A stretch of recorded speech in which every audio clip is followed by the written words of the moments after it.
Got a little bit sweaty in the Big Easy. 112-108 Warriors pull it out. Andrew Wiggins smiling, dunking, crashing, attacking, knocking down threes.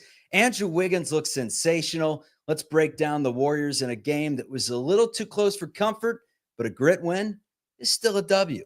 On today's Locked On Dubs.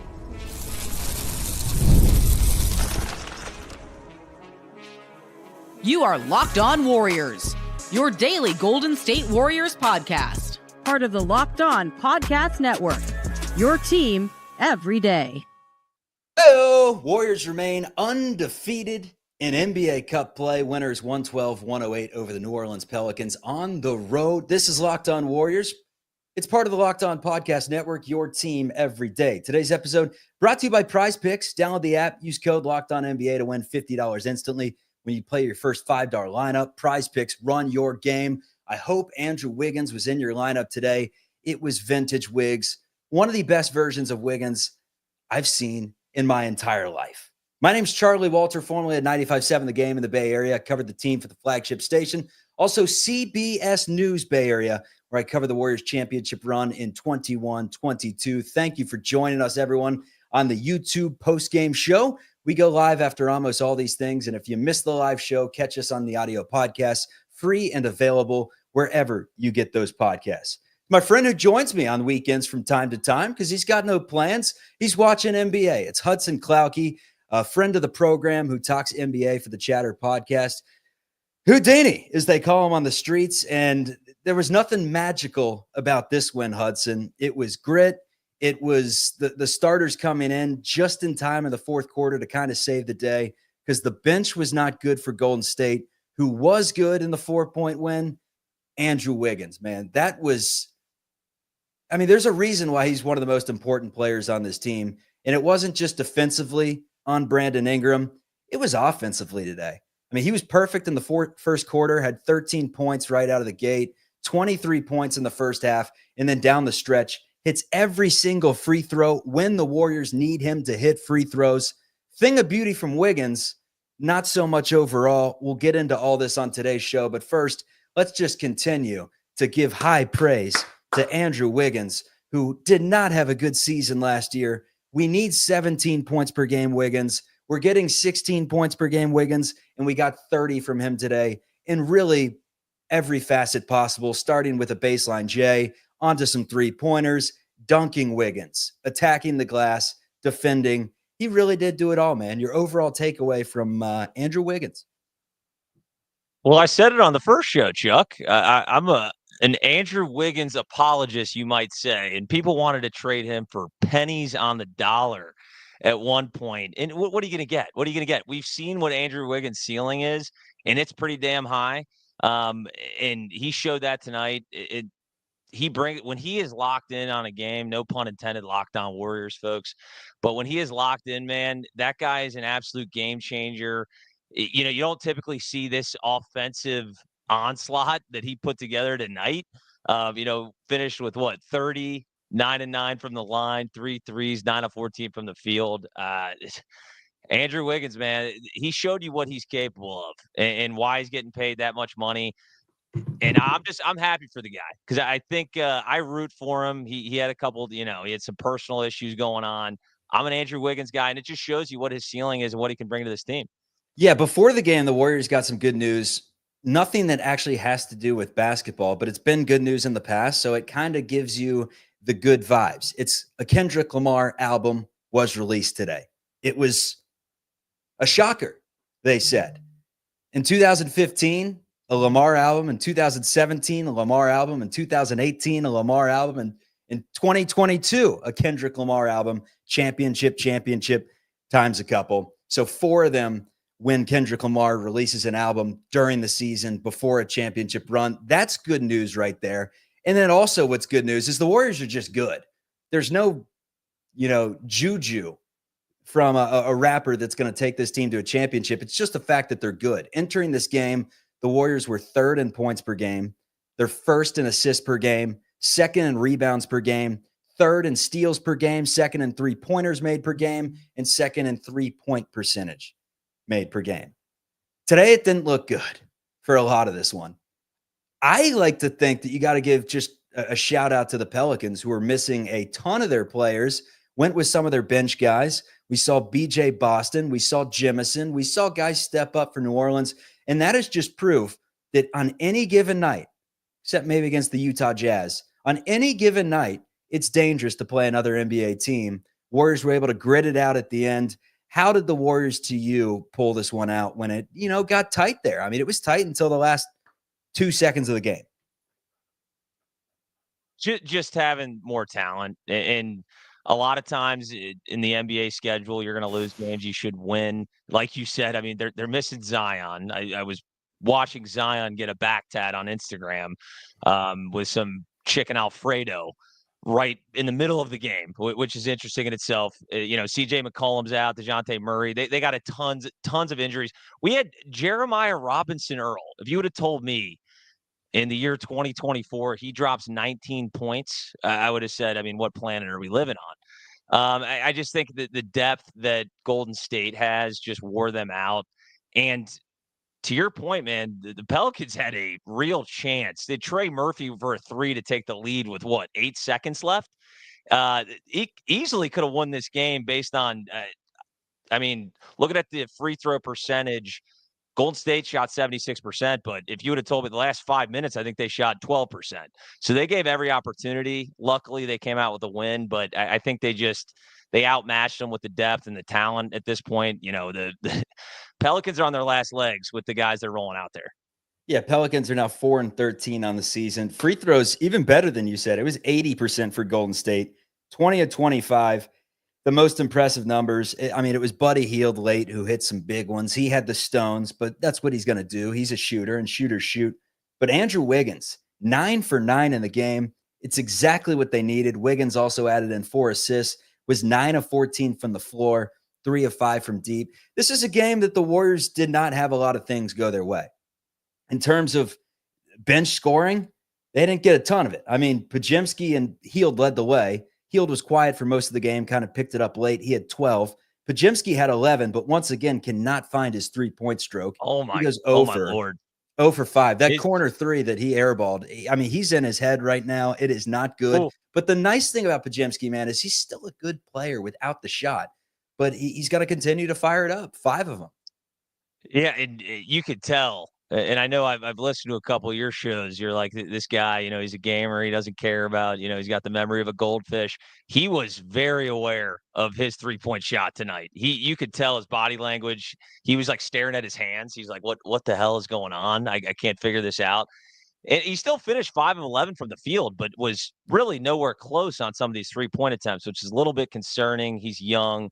I assume he'll figure that out. He shot well in college, so we will see. But yeah, it's a little alarming to see the way he's shooting the ball from 3. Yeah, most I've seen someone stare at their hands since Peter Parker got the superpowers back in the day and had no idea what the hell was going on with his hands. But Podziemski does go 5 of 11 from the floor, grabs 5 rebounds, 3 assists, only turns it over once. It was interesting because at the end of the game, Steve Kerr had a lineup in there, and people on Warriors Reddit were going nuts. It was Gary Payton. It was Podziemski. Curry was in there. Draymond Green was in there. And I can't remember who the 5th player was. But regardless, the argument was, why is Podziemski and Payton in the game with 3 minutes left in a 6 or 7 point game, whatever it was at the time? And I think the answer is Steve Kerr trusts these guys, Podziemski and Payton specifically, to hold down the fort. When you have a 6-point lead, he trusts them to close it out. And it's not always going to be pretty. You're not going to run away with it with that lineup in there potentially. But that's what they do, man. I think Podziemski's turned into a pretty nice defender, someone that can do a little bit of everything. But he's taking a lot of heat right now, and it's because he's a shooting guard / point guard that can't shoot currently. And with the mid-range game, isn't even really looking for his shot from time to time. But the Warriors down the stretch, the last, 45 seconds of the game where Draymond's turning it over and there's missed free throws and just not necessarily winning basketball down the stretch. But you say it's 100% due to talent that the Warriors won that game. Give me something else aside from talent, the intangibles. Was it just the presence of, Andrew Wiggins out there knocking down free throws? Like, what was it that allowed the Warriors to literally survive at the Smoothie King Center?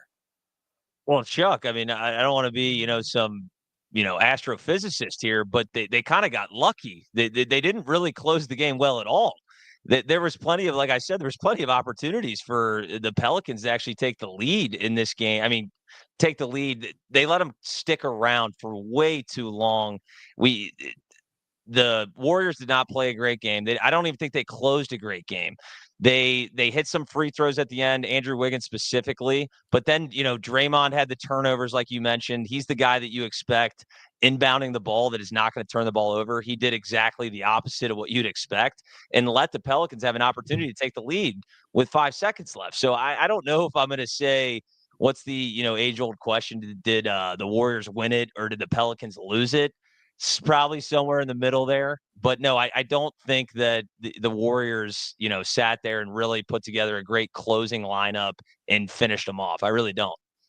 The talking point right now is all about individuals. It's Kuminga, it's Moody, it's Pajimski, it's obviously the play of Andrew Wiggins. It's just pointing at individuals. I want to take it a step further and talk about the team coming up because it is team sport. We don't look at the individual play. I mean, we have to somewhat, but when it was all said and done, the Warriors, man, they keep winning these games. They keep winning these games up to 12-3 on the season. We're breaking it down on Warriors Post. This is Locked On Dubs. All right, couple sponsors to get to. Let's start with our friends over at PrizePicks. No, let's start with our friends. Sure, why not? PrizePicks. It's good stuff. You can win up to 100 times your money on PrizePicks with as little as 4 correct picks. The good news, they do have it available in California. It's the only real money daily fantasy platform with an injury insurance policy so that your lineups stay in play even if one of your players gets injured. If your player leaves in the first half, doesn't return, PrizePicks keeps your lineup live. And also Venmo for quick and easy deposits and withdrawals into your account instantly this sports season. Sign up today. You'll get $50 instantly when you play $5. You don't even need to win to receive the $50 bonus. It is guaranteed. If you think Steph Curry is going to get more than 4 3-pointers next week, Anthony Edwards more than 27 points, Jokic more than 12 rebounds, cook up your hot takes with your friends and win real money this basketball season when you and your crew run your game on PrizePicks. PrizePicks is the best way to win real money this basketball season. Which players are going off, which ones aren't. Make your picks in less than 60 seconds and turn your sports opinions into real money all season long. Today's episode also brought to you by our friends over at FanDuel. Get ready to tackle the NFL action with FanDuel, America's #1 sportsbook. And right now, if you're a new customer, Hudson, this is for you. Bet $5, get $150 in bonus bets if you win. The FanDuel Sportsbook app gives you everything you need to place live bets on the NFL all in one place. Consolidation. You got all the things there. You could check out the latest stats. You could view the live play-by-play all on the same page where you place your bets. Visit FanDuel.com to join today. You'll get started with $150 in bonus bets if you win your first $5 bet. That's FanDuel.com. Never waste a hunch and make every moment more with FanDuel, an official sportsbook partner of the NFL. Warriors do not cover in the game. It was 10.5 points. But oh well, Warriors get the W. Those that threw a money line at a parlay, you are celebrating and continue to celebrate on FanDuel.com. All right, Hudson, back with you. Golden State winners by 4. It's Victor Wembanyama up next in the San Antonio Spurs. But I want to deep dive into the team as a whole right now because there's just so much chatter on minutes.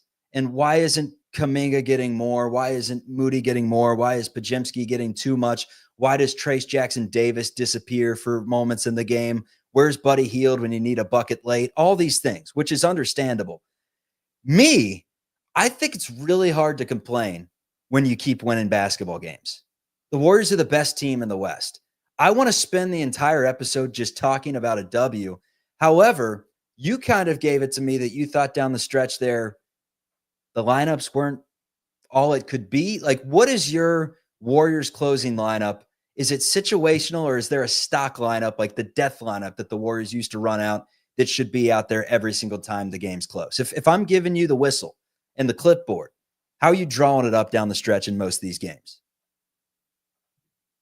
It's certainly situational. And I think any NBA coach that isn't situational in their closing lineup is a fraud. Cough, cough, Doc Rivers. It really is going to come down to it is interesting the way that Steve Kerr puts his lineups together, right? Trace Jackson Davis, he starts and then you never see him again. Is that the right move? I'm not sure. I think he's going to get a lot of more burn when they're playing Victor Wembanyama. I think Looney's going to play a little bit more. I haven't seen yet in the chat people getting fired up about Moses Moody. Every time I've been on the show, Moses Moody is probably the number one topic. Because he got 20 minutes, man. I mean, if you get 20 minutes in this rotation, like that's fair. Well, Chuck, the thing is, and I mentioned this, as far as the death lineup, the closing lineup for the Warriors, I don't know if there's a right answer for that at this point in time. I think Buddy Hield has to be in there, a guy that doesn't start. And then you're looking at Steph Curry and Draymond Green out and Andrew Wiggins, of course. And then that fifth guy is going to come down to situational, what the other team is playing, how the game is going. So there's no solidified finisher. Moses Moody's got to be the number one. He's got to have the biggest fan base for a guy that's a career average 6 points a game. I like Moses Moody. I do. I've never seen more fanfare for a guy that seems to be an okay rotation guy. I don't think he's a corner piece of any type of franchise. I do like Moses Moody. I don't want everyone to come at me crazy, but I just the amount of fanfare for Moses Moody always shocks me whenever I jump on your show. So super likable dude. He's a cool guy. He's a super likable dude. I mean, we had him on the game day show at KPIX back in the day, and all Warriors PR was like, "You're gonna love this guy." The Warriors staff are big fans of him. He's mature beyond his years, and I mean, he didn't have the greatest game today. Missed both of his wide open threes that he had. One popped in and out. Just 3 points in the game. A -1. In the game the Warriors won. And then Kuminga on the other side, like he shows flashes of greatness, man. He's getting every opportunity to be that guy. I really think so. I mean, he put up 10 shots in the game. At certain points, tried to make some plays off the dribble. I think he had a step back three, tried to bang, didn't make it, missed a free throw, didn't crash the glass like he's been doing with 0 offensive rebounds, just 7 points in the game. Again, a -1. They're getting the opportunities. I mean, Kuminga 20, Moody 20, Podziemski only goes 21. All three of those guys played more than Peyton. They played more than Buddy Hield. They played a lot more than Kyle Anderson, more than Looney. They played more than Trace Jackson Davis. They played a lot more than Lindy Waters. Like, I don't know what else to tell the Warriors fans that bicker about that. They're going to have their opportunities. They've had their opportunities. They've seized it at times. And like many 21, 22-year-olds, there's inconsistencies there, which is fair enough. And that's why you got to focus on the team. The fact that they're winning, that's all that matters, folks. It's one team, one dream. Sharing is caring. What's the other one I got for you that rhymes? Teamwork makes the dream work. We learned this stuff in 3rd grade. It's a team game. There's 5 guys on the court, and there's dudes on the bench waving the towels. And apparently, per the broadcast tonight, there's Steph Curry on the bench throwing popcorn at Azubuike as well. So good stuff all around. I'm a big proponent in the team the Warriors have. It's how they've won championships in the past, minus the Durant years. It's been, move the ball, be top. I mean, let's throw up that number again, man. The numbers and assists. That's the biggest thing with the Warriors right now. They're first in the NBA, man. 3rd in points, 2nd in rebounds, 3rd in steals, 2nd in threes. They do a little bit of everything. Yeah, and you got a squad of guys, and I think I hate the intangible conversation, blah blah blah, but there's the locker room. It does matter, especially I think more so than anything the NBA, because it's a small group of people, and almost top to bottom in this lineup, you got a lot of guys that know their role. They're bought in, and I think that was part of why Clay had to be moved. And it's not to Clay's fault at all. I mean, that guy's a superstar. He should feel a certain way by certain moves by the franchise. But they got a lot of guys that know their role. They're happy. They're not causing a scene in the locker room type guys. And like you said, I mean, they're playing a lot of different guys, given a lot of opportunities. And sometimes I think Steve Kerr just gets bored. I really do. He's like, maybe we just throw in Gary Payton for no reason. Let's just see. Let him shoot a 3. Why? We don't know. But Steve Kerr, I mean, if they were 7-8, right? then you have something to complain about. They're 12-3. They had the best record in the West. Things are looking very good for Golden State. We will see how the season progresses. I know you had mentioned there's some asterisks on some of these wins, but No at the end of the day, asterisks. No if you're asterisks in the NBA. 12-3, if you're 12-3 in the NBA, you are a good team. You are a very good team. So I think Golden State has really proved that here. And I'm surprised. I was not a believer in it. You told me 12-3 to start the season, I would have been shocked. I mean, the way they've done it too. I mean, Wiggins has really stepped up, and that was one of the most important factors that had to come into play this offseason. Like, Wiggins had to get back to form, and he's been even better than we thought he could be. I mean, he looks like it's all-star Wiggs. It's smiling Wiggs. It's Duncan Wiggs. It's second best player on the team Wiggs right now. I mean, if Draymond Green's going to turn the ball over like he has down the stretch, Andrew Wiggins isn't doing that. Andrew Wiggins has been a steady hand, man. You got to give him his bouquet. He's been so damn good and consistent. Absolutely. But how about Draymond Green? The 3 out of 4 with the backpack threes today. He hit 3 of those. If Draymond Green, I mean, remember, this had to have been 8 years ago where he was shooting damn near 43%, something like that from 3. If he could reel that back in, I mean, Warriors are going to be a serious problem. And somebody in the chat just mentioned just a bunch of numbers as his username, so I can't really say it. 12-3 with 2 losses to the Cleveland Cavaliers and the Boston Celtics, man.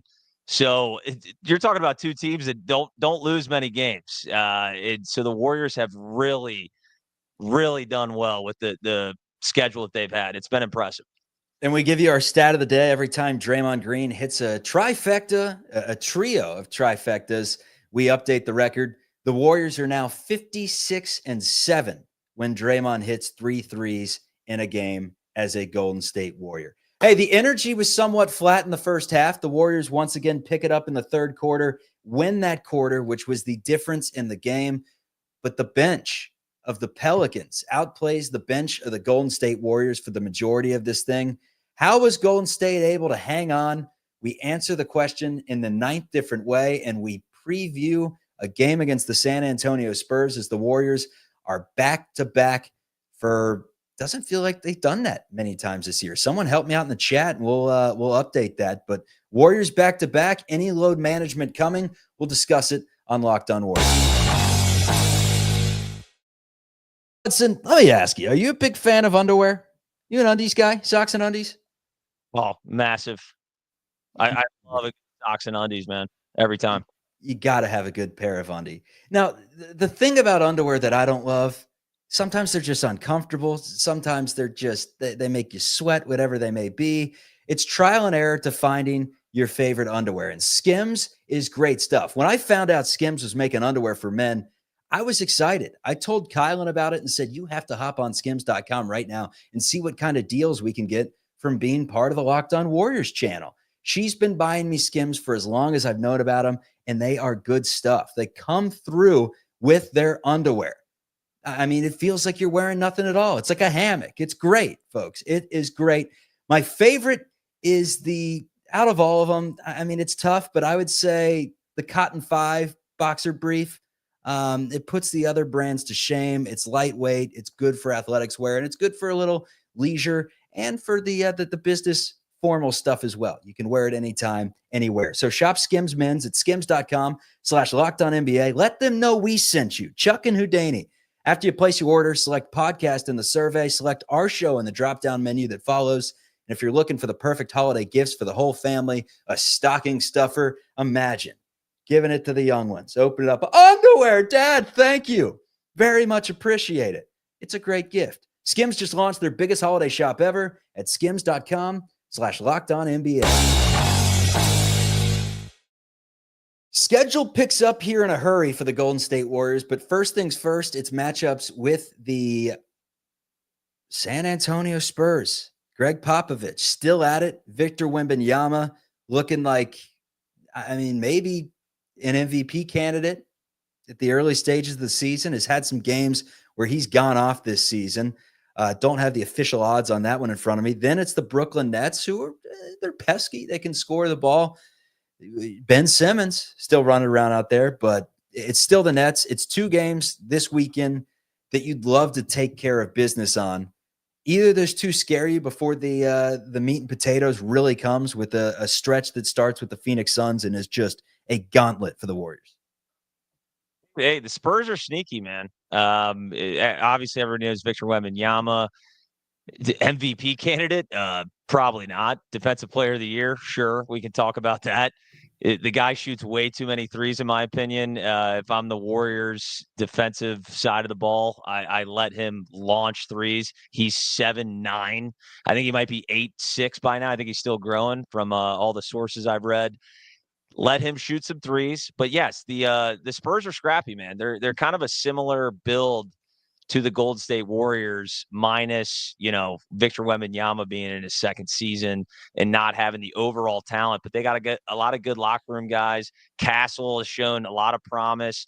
Chris Paul, revenge game against the Warriors, right? So I think the Spurs, they could sneak one out. Sure, it's the NBA. I like the Warriors in both those matchups, though. When it comes down to it, I don't have the spread in front of me. I'm sure the Warriors will be favored in that, but you can't take any game for granted. I'm going to be watching for sure that Spurs game, though. That's a great league pass team with Victor, Castle. They got a couple young guys over there that are pretty fun to watch.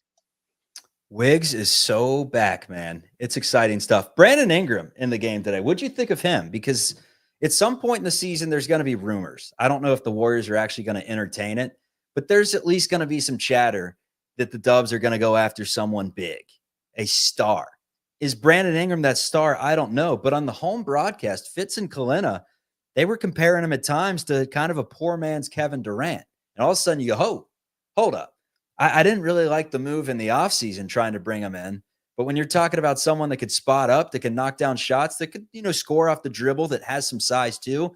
I don't know if the motor is something that would get in the way of the Warriors taking a stab at it. But is that something you think could improve the team? Chat, help me out. Or is that just no? Like, keep him on the Pelicans, let him get his, $50 million elsewhere and not in the Bay Area. Personally, absolutely not. I am not listen, I don't hate Brandon Ingram for the price tag that he is. I don't see it. I don't think that he would actually help this Warriors team. I think him and Steph Curry would be an interesting dynamic in itself, but he's way too one-on-one for me. And Warriors, the reason they're 12-3 is the team basketball they have. I mean, they rotate the ball like nobody's business. Brandon Ingram, he likes to get the basketball and launch one. And loves the mid-range game, and I'm not the guy that hates mid-range jump shots. I love DeMar DeRozan, right? But Brandon Ingram, last year he couldn't get traded. Nobody wanted him, right? With that price tag, I don't think that he helps this Warriors team. I think there's other opportunities for them to package some of these young guys if they really do want to make a deal at the deadline. Not Brandon Ingram. I don't think he's the guy that could really take this team to the next level. I mean, went 7 of 16 in the game, 2 of 7 from deep, had 7 assists. So you talk about getting some of the other players involved, and could he do that in the Bay Area? It just sounds like, I mean, there were some chatter around players in the offseason. Obviously, the ones that we know, George, Markkanen, came out afterwards that they were interested in Karl Anthony Towns and inquired about that. But it never really felt like Brandon Ingram was more just manufactured by like Fansided and, all these different websites that need something to talk about. And I get the pain, man, when you're doing shows and have to write articles every single day in the late stretches of July when the Olympics are done. You got to find some hypotheticals to throw out during hypothetical season. But yeah, man, I don't see it either. I speak for Kylan too when I say she doesn't see it either. So it's going to be interesting to see what the Warriors do moving forward. But as of right now, man, it's depth, and it's exactly what our man from the Bahamas is telling us. What makes this team different is that everybody specializes in something. And it's so true. I mean, you got the Kyle Andersons and the Pods and the Draymonds that are so Swiss Army knife that do a little bit of everything. And Draymond's now knocking down threes. You got elite shooting and Buddy Hield and Steph Curry. You got an elite defender and Andrew Wiggins plus Draymond Green there. Looney's a dog rebounding. I mean, he plays – what were the numbers on Looney? Rebound-wise, he was getting like a rebound every 2 minutes. He played 14 minutes and had 7 boards. Every 2 minutes, Looney's snatching up a rebound. Another defensive specialist in Gary Payton. Moses Moody, someone that I don't even know what to call Moses Moody. Someone that's, not bad at anything. It's a good player. Yeah, that's just He's a solid guy. Yeah, he's just a solid guy. 3-and-D, solid guy. Lindy Waters, not a good game today. 0 points. He was a -1, missed all his shots, but good on Steve Kerr, man. That's the in-game recognition to know, all right, it's not Lindy's night. It's not Buddy's night. Let's go with some players that can really step up and make some things happen. And I thought Pods was one of those guys, despite not having a shot. And they gave Kuminga every chance he could get. And he made some good plays. He did. But just would love to see some more consistency. But again, he's young. He's got some time. Whether the time is in a Golden State Warriors jersey, that's still yet to be seen. But who knows, man? Give me the thoughts of around the league right now, because when we had you on the last show, you said the Pelicans were the most disappointing team in the league, to which the chat right away said, are you crazy? Over the Sixers, over the Bucks, over the anyone that is not, over the Mavericks, over a team that is not the Pelicans. What's your take on the NBA thus far? Is there anything that has really stood out to you? I mean, the Warriors have to stand out, being 12-3 at this stage in the season, but anything else around the West or the East that's like, I want to talk about this at the end of today's show? Well, I mean, the East is just a disaster right now. And there's so many injuries going on in the league. And it kind of sucks just as a general NBA fan. The teams that stick out to me, though, personally, is the Timberwolves with that trade. I don't know if you saw all over, Twitter, Rudy Gobert, Julius Randle, Anthony Edwards. They're not meshing at all. We may see another trade with that threesome at some point moving forward. Well, Dante? Could Dante be coming back to the Bay? I mean, the Dubs could use a little combo guard. He hasn't played great. He has not played great. He has not looked great for the Timberwolves. And he's a guy that every team would want, but they gave up a lot to get him. So I don't think he's moving anywhere. I don't think even Julius Randle at this point, although he is an expiring contract. But overall, the NBA, I just love the parity that we're seeing. Just looking at the top four in the West, you have Golden State 1, Thunder 2. Everyone expected the Thunder to be up there. The Houston Rockets and the LA Lakers. I mean, Bill Simmons declared the Lakers dead. He said they will literally win 30 games this year. They look like a serious contender, and they absolutely blew one last night. If you saw Franz Wagner, Throws, man. Absolutely just lethal step back three. And then just the overall West, man. I mean, the Clippers being 9-7 without Kawhi. James Harden, is he back? Is he going to get traded again? I don't know. I feel like every season he gets traded. So overall, I'm just excited about what the NBA has in store this year, because it seems to be anybody's chip this year, which makes it way more fun for everybody. Yeah, well, tell that to Kendrick Lamar, man. He released an album. It's the Warriors chip, everyone. Warriors are looking good, man. First place in the West. Celtics. Per Andrew Wiggins. The team's connected. They're joking around with each other. Vibes, man. We said it before the season when they were heading to Hawaii. Vibes were not good last year. And the fact that he even in an interview with Richard Jefferson said we're joking around with each other, that seems like it was a shot at last year. Like the mood was just not good. And obviously with Wiggs personally, he had a lot going on. Completely understandable. But Draymond's cooking from deep this season.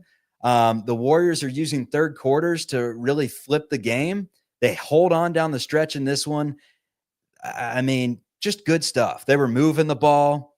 They start with, 3 threes right away. They're making there was one where Waters had an open 3, but Wiggins was in the corner even more open. He had about 17 feet. Waters, the extra pass. Bang. Bang! That's what the Warriors do, man. They just make the smart, heady plays.